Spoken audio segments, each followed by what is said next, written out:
Hello viewers, আরো একটি নতুন এপিসোডে আপনাদেরকে স্বাগত।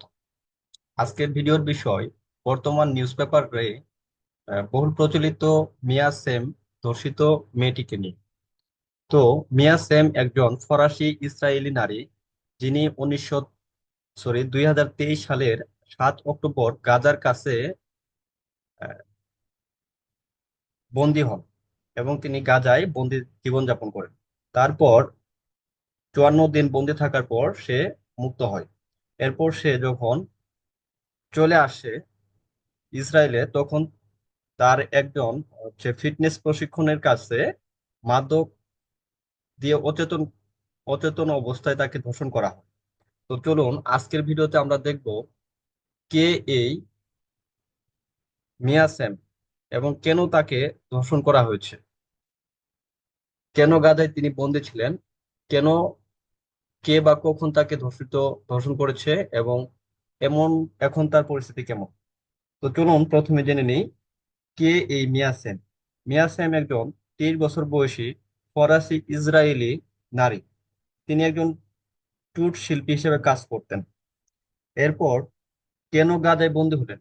তিনি নোভা ফেস্টিভ্যাল মিউজিকে অংশগ্রহণ করেছিলেন এবং সেখান থেকে গাজায় বন্দী হন।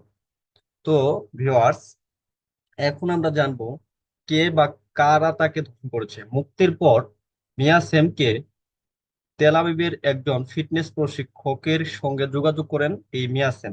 প্রশিক্ষক তাকে হলিউড প্রযোজকের সঙ্গে পরিচয় করিয়ে দেওয়ার প্রস্তাব দেন এবং তার জীবনী নিয়ে একটি হলিউড মুভি বানানোর সিদ্ধান্ত হয়। তারপর তার বন্ধু চলে যাবার পর সেখানে মিয়া সেনকে অচেতন করে তাকে ধর্ষণ করা হয়। তো আপনারা দেখতে পাচ্ছেন একটা নিউজ পেপারে এই ঘটনা মিয়া সেম নিজেই স্বীকার করেছে এবং সেখানে লেখা হয়েছে, এক হুস্টেস মিয়া সেম সে she is complain complaint in rape case against well known personal trainer. সে একজন পার্সোনাল ট্রেনার কর্তৃক ধর্ষিত হয়েছে।